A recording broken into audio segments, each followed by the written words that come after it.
Please welcome Miss Cosmo Malaysia. Her outfit is inspired by traditional outfit known as Minangkabau from Negeri Sembilan, Malaysia. Hey teman-teman, selamat datang kembali di channel ini. Tempat kita membahas isu-isu terbaru, terutama yang bikin heboh di dunia maya. Hari ini kita akan ngomongin sesuatu yang lagi viral banget tentang kontroversi kostum Miss Malaysia di ajang Miss Cosmo tahun 2024. Mungkin kalian udah dengar ya, soal kostum yang katanya mirip baju adat Minangkabau. Nah, kita bakal bahas ini lebih dalam, tapi dengan kepala dingin ya, biar lebih jelas dan informatif. Yuk, kita mulai. Jadi, di ajang Miss Cosmo tahun 2024 yang berlangsung pada tanggal 19 September, Miss Malaysia Saranya Naidu tampil di kompetisi kostum nasional. Kostumnya langsung mencuri perhatian publik, terutama di Indonesia. Kenapa? Karena desainnya terlihat mirip sekali dengan pakaian adat Minangkabau dari Sumatera Barat. Seperti kita tahu, baju adat Minangkabau ini punya ciri khas yang nggak bisa disangkal. Salah satu yang paling menonjol adalah tengkuluk talakuang, hiasan kepala berbentuk tanduk kerbau yang besar dan menjulang. Pakaian adat Minangkabau ini sendiri punya sejarah yang panjang dan sangat penting bagi masyarakat Sumatera Barat. Selain tengkuluk talakuang tadi, baju adat ini biasanya menggunakan kain songket yang kaya akan motif dan warna, simbol dari kekayaan budaya Minangkabau. Bagi orang Minangkabau, pakaian adat ini bukan cuma soal estetika, tapi juga menyimpan makna filosofis yang mendalam. Misalnya, hiasan tanduk kerbau itu melambangkan kekuatan, kebijaksanaan, dan kehormatan.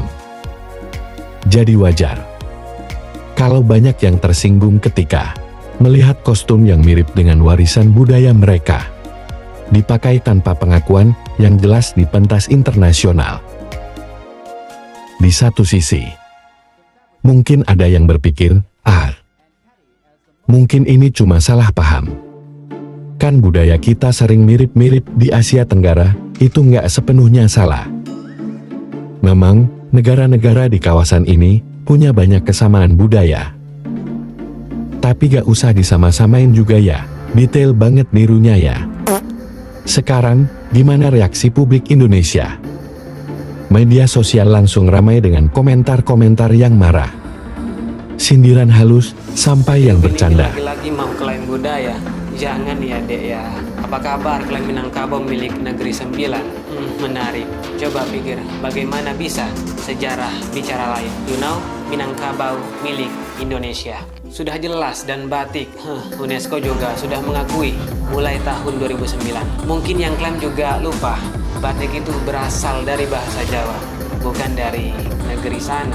Kebudayaan kita ini memang sedikit banyak miripnya. Klaim sembarangan, kami mau dibodohi apa? Kata Tsuyoshi, peneliti Jepang tahun 70-an, menjelaskan orang-orang yang datang ke Negeri Sembilan, ya asli dari Sumatera Barat. Jadi sudah jelaskan Pak Ci Buci, kebudayaan itu milik siapa?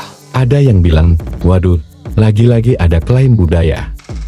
Ada juga yang tanya, apakah budayanya sendiri kurang sampai harus pakai milik orang lain?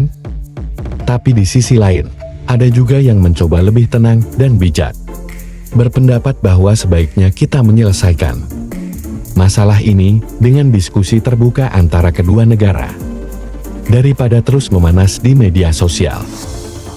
Nah, kalau kita lihat dari sudut pandang yang lebih luas, ini sebenarnya bukan pertama kalinya Malaysia dan Indonesia terlibat dalam kontroversi budaya.